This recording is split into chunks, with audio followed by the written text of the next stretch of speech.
Hello, and welcome back to the Those Coffee People podcast, where we dive into stories, trends, and big ideas shaping the coffee world. Today's episode takes us inside the journey of Path Coffee Roasters, where what began as Jason's side project of a larger family run coffee business has grown into a specialty roastery deeply connected into its community. Today, we'll uncover how Path turned coffee from simply a product into something bigger, a bridge between people, values, and stories. Jason, welcome on. Hi, how are you? Thanks for having Yeah, me. so happy to have you here. Jason, I'd love to start out by going into a little bit more of your background that you were telling me in our previous conversation. You transitioned from marketing and film into the coffee industry. Tell me a little bit about that and about your backstory. Yeah, so I started my career in entertainment after college. I went out to Los Angeles and I was there for about 10 years. And then during that time, I was a primarily a movie trailer editor. Actually, it's not exactly the direction I wanted to go, but I found myself doing that type of work and was able to do it successfully in the industry for 10 years. My parents, my father specifically, has been in the coffee industry his whole life. His father was in the coffee industry as well. So I've always been around coffee. And when I was looking to make a transition and move back to New York, that's kind of the direction I went. And then in 2014, we started Path, and now me and my wife we run the company together, and we have our wholesale, we have our retail via our website, and we also do drop shipping. Amazing. Yes. You have quite a full portfolio of options of coffee. It's not only just coffee, but it's like coffee solutions. It's amazing what you guys are doing. We try to give people the options that they need to support their businesses. We started out with, very few options, and over time we've realized that, we sell coffee and we want to sell it in multiple formats and give people the option to get their coffee how they need it. Amazing. And we're definitely going to get more into that because I have a couple of questions about some of the ways that you source. But I'd love to take it from a little bit of a step back. As we understand it, as we see in the coffee industry, there's been this shift from product driven to purpose driven brands. And I would like to know through Path and through your experience in your wholesale and having clients across all types of coffee verticals, how have you seen this play out in specialty coffee over the past years? Well, you're certainly right. Coffee is still a commodity. It is traded. And, but with specialty coffee, we've always tried to make it more personal. It's not just this sort of product that you buy on the store shelf that, is not connected to anything other than, it's just coffee and I want to drink it. But yeah, I mean, we've worked with different importers over the years. I've been lucky enough only to go on one sourcing trip, and it actually wasn't even specifically about sourcing at the time, but it turned into a nice relationship with this particular farmer out of El Salvador. And so every season we bring in his coffee, and that's always really been quite nice, something to talk about. He's got photos of the farm, you see his family, like it's like a cool connection, and we text back and forth and what have you. But, look, we've tried to do it over the years as well to sort of, what's the word?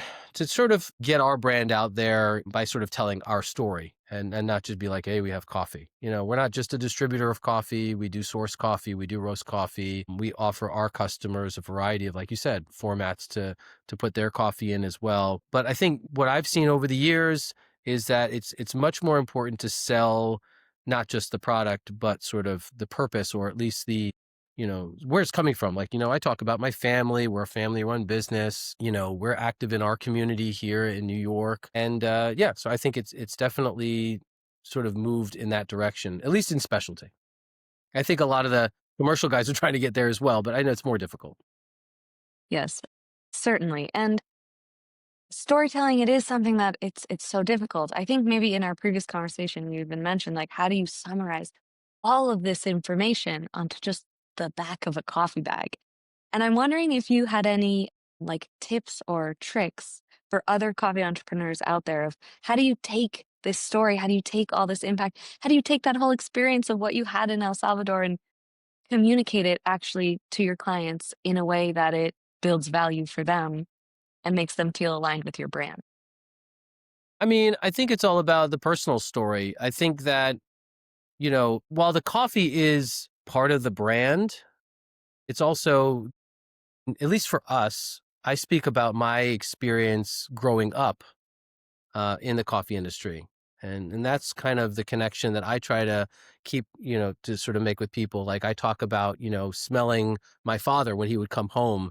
If I gave him a hug, you'd smell your parent, right? Obviously. And he smelled like coffee. And that was a memory, and sense smell is like, it always triggers a memory. It is the direct line to a memory. If I smell smoke in the air in the winter, I think back to skiing trips when I was a little kid. I mean, and there's just no way around it. It just always brings up those memories. So it's the same thing. Like I smelled my father, he smelled like coffee. I was around coffee as a kid, and so that's the kind of the story that I try to present to people. And then individually with the coffee, I do my best to present, where it's coming from and who's producing it or what mill it's coming from. And I try and provide as much information about that as possible to my customers. But I think in some ways they're also connecting to me, especially with a wholesale account, right? Like I try to be, I want them to connect with me and my experiences and what I'm offering them as a salesperson. Because at the end of the day, we're selling a product, and that product is also us. It's not just the coffee in the bag. It has to be, well, I guess in this case, it's the roaster selling it to a wholesale or to a retail person or whomever, but you need to have that connection as well. It's not just about like, oh, I've got this geisha from wherever, and that in and of itself is why you should buy it. It's cool. I would love to try it. It sounds delicious, and I'm sure that the price is justified. But if I don't have a connection with you or your business in some way, shape, or form that also is outside of the coffee itself, then it's just kind of a one lane thing. And it's hard to sell something when it's just the commodity. I think you have to sell the people who are part of bringing you that product. Beautiful. It's sort of like that coffee is a vehicle by which we can connect. The coffee Yeah, of course. itself is the vehicle. Abs- Exactly. That's the fun part about it. I mean, it's also the hard part about it because, not everybody is used to making those connections. Sales is, frankly, it's the hardest part of business, right? Is to go out there and connect with people and then sort of essentially pitch them why you're worth, working with. But yeah, I think that's the best thing I can tell to any customer is just, hopefully, be yourself is a positive thing. But, be yourself and go out there and talk to them about yourself and why you're in coffee.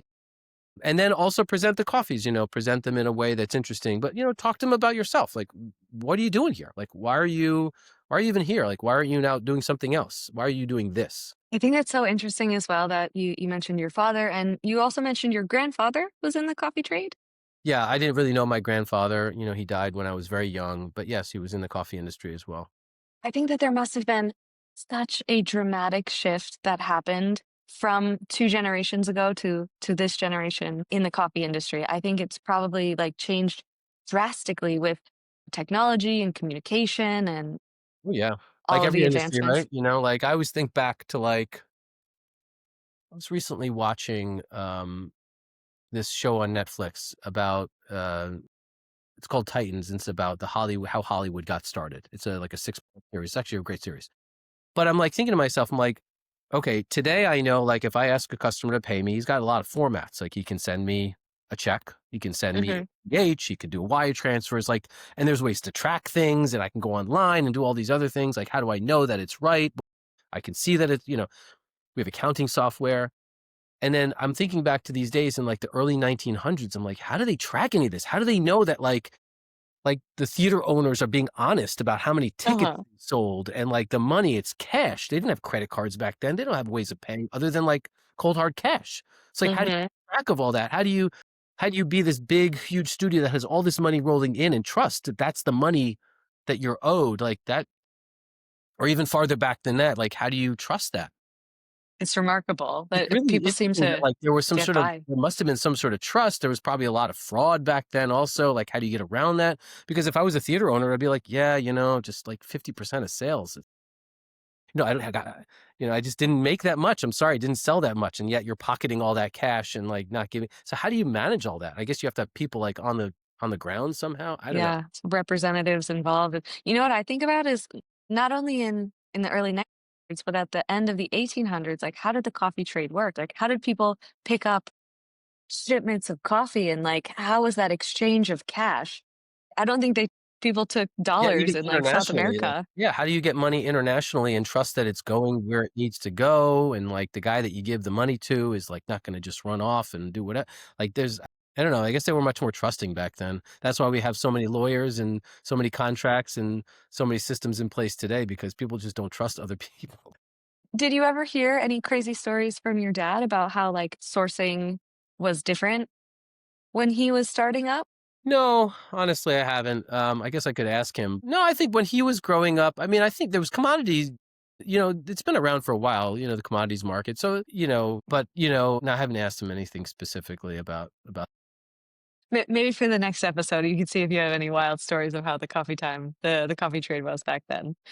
Yeah, I mean, like they used to do some crazy stuff when they were back in the days, like, and if you were a coffee salesman, you would, and he told me the story, whether it's true or not, I don't know if it is, but, if you go into like a deli or a diner and you were trying to sell him coffee and obviously somebody was already there, not him, but he heard of these stories where people would put like a tablet of aspirin in the water tank Okay. and it would destroy the taste of the coffee that they were currently drinking. And then he would go in and be like, "Oh, let me present you with my coffee." And by the time he came back a week later, or whatever it was, or a day later, it would have flushed out all the water. So his coffee would have tasted normal and better and all this other stuff. So, like, you do crazy stuff back then, but, these things don't happen anymore. You think not? Well, let's see if any, crazy stories come up in the future. I think that's I an don't know. Endurance machine where you could access the actual water. Like, you can't do that with like a Fetco or anything like that. But Probably not, no. anyway, Well, we could we could bring it back to more present day. There was something that we were speaking about before, about all the various models that you have or all the various solutions that you provide around coffee. And yeah. you mentioned something that I thought was so interesting, and it's a way of connecting your customers with sourcing more up the chain. You were mentioning the idea of letting clients be involved within the sourcing process of the own green beans, being able to have this idea of, like everyone together on the same journey and how you can group from your customer to even up until your supplier or the farmer and have this connecting experience. I would love to know more about that. So it's something that I've been thinking about for a while now.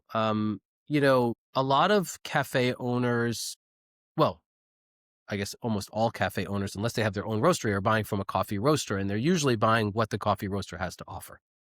And so you have a lot of choices these days. It's not like you're very limited to one guy in your backyard necessarily, though. I mean, we'd love to always have somebody buy local, but you have coffee roasters that are great all over the country, all over the world for that matter. But you don't normally have a direct connection. Like a lot of my customers are like, Jason, can you send me the info on this coffee? Can you get me this blah, blah, blah, this photos, this and that about an individual coffee that they might be getting from me at this time. But I was like, well, what if they were actually able to have a more of a direct connection to the coffee that they buy to really sort of connect more with that process and also have sort of a, just they get to pick more about like how do they want their cafe or their restaurant or their business to sort of represent themselves and their coffee choices and not just be like, oh well, Jason doesn't have this, so I'll go this direction. You get to have a much more involvement in that, and I thought that would be really interesting. I presented to a bunch of my customers, and so far so good. I mean, people are interested in this process of really getting connected to it. And it's not unusual in our industry. It's called toll roasting, where people will send us their own green coffee, and we'll roast it for them and pack it and ship it however they prefer. But it's mostly done in a very high level, like commodity, where like a company will buy containers of coffee, ship them in, you'll roast it, you'll pack it. But really in this specialty kind of world where I would go to Cafe A and say, "Hey, would you like to really connect and source your own green coffee? I mean, this is a possibility for you." And I think that opens up a lot of opportunities for people. They have to commit, you know, but that commitment could be the difference between them getting business and the other guy down the street getting their business because now they can be like, hey, I cupped this coffee, I sourced this coffee, maybe had a conference call with the importer or the farmer or whomever. And so now I personally have a direct relationship to at least bringing this coffee in and deciding what it is and how it's roasted and so on and so forth. So, yeah, so I think that's a cool new way to, another service that we can offer people because of our experience sourcing coffee and things like that. We can help them get involved in that. And then we would just, warehouse the coffee and go ahead and roast it for them as they need it. The idea would be to run through it within a month, whatever they bring in. I don't imagine they're going to be bringing in a container at a time, but it might be a couple of bags here or there. And so that's just another, they can buy what we have, but then they can supplement, and have their coffees as well that they've specifically chosen. Really cool. No, it's such a cool option, and it's something that's so beautiful in being able to share the story and really make a connection of everyone involved within the chain. Exactly. Yeah, yeah, yeah. So we'll have to talk about that as well, since now I know you guys do these small bags also, that might even be more interesting to these cafes. So they can buy Yeah, a couple, certainly. and not commit whole bags. Definitely. No, it's all about making it convenient. However you can make it convenient, everyone will win. I think so. I think so. Kind of random question.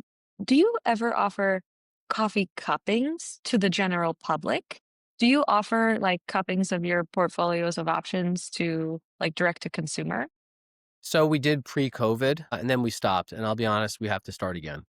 Yeah. And, I have 3 kids, they're all very young. It's weekends are tough, but, yeah, we have to make an effort. That's the other thing, it's like when you have a family and all these other things, so you have to kind of find the time to do everything and then all the other time to, do stuff with them and be there. So, yeah, it's something we have to get Yeah. back into, local cuppings and stuff like that, absolutely. Nice. We Really cool. should do that a lot more, but it's just, finding the time to do it, whether it's during the week or during the weekends, and, it's definitely something we gotta do. Awesome. I'm wondering if you've noticed any trends with your clients, thinking about stories and thinking about how you're able to make connections of products, of businesses through storytelling and through, let's say, I don't know, aligning with values or goals or purpose. Have you ever found some story or some aspect that really works, that really connects, that's maybe one of the strongest stories that you've seen motivate sales of coffee? Strongest stories about, like, a customer of mine or any coffee company for that matter? Or like, for example, something that you say to your clients and your clients really connect with it? What are the topics or specific stories that are ones that you find create the most connection? Yeah, I think people like the fact that I have a generational sort of that it is sort of a generational thing in my family, at least with coffee. It's not a really normal. It used to not be as normal, but it is more now. But it's like when you tell people you're in the coffee industry, it's sort of like their eyes perk up a little bit because it's a product they enjoy. It's like meeting a celebrity, but not. Trust me, very not. But it's kind of like, oh wow, you do something that I enjoy. It's not like, I'm your gastroenterologist or something like that, which is great if you need a gastroenterologist, but it's not like that enjoyable, like, oh wow, I don't go to the cafe for that. But yeah, It's so almost like being able to live with kind of like this like whimsical industry almost. It's it not is like selling it is kind so of like this kind of, it's like I'm a restaurateur or like I'm a, uh-huh. but anyway, it's a cool industry. I'm glad that I'm in coffee and not something else, in you always toy around with opening a cafe or a restaurant. That's not an industry that I've been able to kind of move forward with. We don't have that experience. But the wholesale coffee and being able to talk about sort of that generational experience that I have. I still work with my father. He's like 77 years old and he still works in coffee. And so it's kind of nice. I see him every day at the office. Yeah, it's kind of a cool thing, and I think people connect with that sort of generational story, at least from my perspective. I will say that I see a lot more, not so many stories about individuals, but like I see a definite trend. I mean, you know this as well. It's just a definite trend towards these different processing methods and being more, definitely more farmer centric. That has definitely grown over the years, specifically these new processing methods. There are companies that just do these weird process. You never find a washed coffee on some coffee roasters menus. It's all like these anaerobic this and anaerobic that. Uh-huh. And so for us, we've slowly dabbled in that. I've always preferred washed coffees personally. And so those are the coffees that I've always sold to my customers. But over time, we've sort of incorporated different types of coffees, like honey processed coffees. Not really a big naturals fan, just because as a as a coffee roaster who does this for a living, not like a hobbyist, if I can't really easily sell a product, it's hard for me to bring it on. So I don't really have the customer base for naturals, but honey processed coffees or coffees with more of a fruity note to them, not overly fruity, but definitely something unique in there. And that's kind of what we've always positioned ourselves with, sort of approachable with a unique tinge. Like we've always got these very approachable coffees on our menu, but they've got a uniqueness to them in one way or another. And I think we choose good coffees and we roast them well. They're very balanced coffees. I'm not into very light roasted, super acidic coffees or overly fruity coffees like naturals, but we kind of play like, washed honeys. I think those are really good coffees for us based on our customer base. But I've seen a more interest in the sort of the honey processed coffees from our customers. Like they really like those coffees, or ones that have like a bit more of a fruity note. That's a bit of it. Yes. At least for us, that's kind of a direction we've sort of moved towards a little bit more of now. I love that. I love the approachability thing that you're mentioning. And I think that, yes, there are quite a few roasters who take kind of the other side of the pendulum and they just go for these like super funky, super fermented, which is it's a different experience. I think you can really build that business online. Even those roasters, they probably do have washed coffees on their menu, obviously, because Or their if you want to espresso is build a probably wholesale washed. customer base, you can't just sell them naturals all day long. Like you have to sell them something that's going to work for a drip, a house drip essentially, or Yes. something, espresso that's, maybe more of a consistent espresso, not some sort of like special espresso that you're doing for the. Yeah. Yeah, I think people like that stuff. I mean, there are definitely some roasters who went in that direction like wholeheartedly, like 100%. And over COVID, they grew their online business substantially. You might know some of them. They're yeah. I mean, those are great coffees. But for me as a wholesale roaster primarily, I have to be a bit more practical. Sure. There's an expression that I like, and it's what is the best coffee? Or I guess it's not an expression, it's a trick question. Yeah, What is because the best everybody coffee? asks you what's the best coffee, right? Yeah, no, but I'm asking you, what's the best What's coffee? the best coffee? It's the coffee you're drinking. It's the one your customers buy. That's the Yeah, best one. exactly. It's the one that you're drinking right now that you enjoy the most from me. I mean, Yes. there's no best coffee, obviously. That is No, a question. absolutely not. No. Um, People will say geisha's the best coffee. I don't know. I mean, it might be great for a cup, but then it might not be great for the next cup. So I don't know. Yeah, I or think the you need best coffee is special a coffee that equipment. you can drink morning, noon, and night, that you go Yes. back to the restaurant or the store or the cafe for week in and week out. Like, if you have a really good customer and you've been doing business with them for years and you sell them the same coffee, that's a pretty good coffee. Yes. That's a pretty good coffee. Objectively, Yeah, yes. I mean, look, because people want it and you're selling it every single week in volume. You've done a good job. You made a good coffee. You can pat yourself on the back. You did a good job, Yes. Wonderful. you know? Well, Jason, I have one final question for you. I call it 1.5. I'm wondering if you have any favorite coffee tool or piece of roasting equipment or like coffee tech that you found over your journey to be something that you would love to share a story about. My Or, lord. yes, what do you love about the Loring? I think as a commercial coffee roaster or a professional coffee roaster, as you grow your business, I think you need to, and this kind of goes with cafes as well. And I'm not really comparing the two, but it makes sense kind of both ways.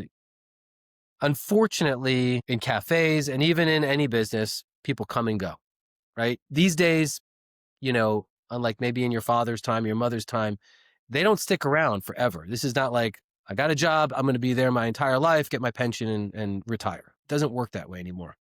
So to maintain consistency and a high level of quality in my roasting, I needed to find a machine that I could trust would sort of be a backstop to, maybe not having somebody there. They might be sick or they just might not want to work anymore. People come and go, like I said, in this world.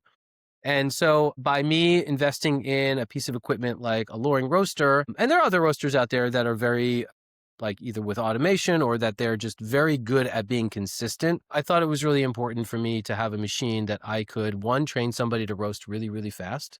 For me, the roasting is art and science, but it's also, if you're doing production roasting and you're roasting 13 or 14 of the same batch of coffee over and over and over and over again as a production roaster. I get why you might want to say that we're manually roasting every single batch and they're up there and they're doing this and changing the airflow and the gas and this and that. I think it's great. I also think it's completely inconsistent. And I think that there's just no way that you're going to be able to train somebody to hit those marks if you're using, let's say, Cropster or something like that every single time. Now, there are companies out there that do that, but I think they're just very unique companies. Okay. And I don't think it's the norm. Different. Yes. I think Different. it's And that's fine. But I think for a company that is going to scale, I think you have to think about certain technologies that are going to make it easy for you to scale while maintaining consistency and quality for your customers. And so with automation, it makes my life a lot easier where the art of roasting comes in the profiling. Not so much the constantly changing the airflow in this for every single batch. The loring is fantastic. It really does hit its marks and it does a great job of producing the same consistency over and over and over again. So if you're a coffee roaster and you're looking to expand, I think loring is a fantastic roaster. There are others out there, but I like it. It's a US brand. They are amazing when it comes to customer service and troubleshooting any issues you have. And with any piece of equipment, you will have issues, but you need to know that when you do have an issue, you can get somebody on the phone or that they'll jump on your machine over the internet and tweak something or walk you through something, video, chat, whatever. They will be there for you. That loring is definitely a quality in terms of their customer service. They're fantastic. So that's awesome. another reason why I would say the loring is my piece of equipment that I go to. When it comes to like grinders and brewers and things like that, I mean, there's so many options out there. Go with a great grinder. Everybody wants to buy the best brewer, but buy the best grinder you can afford.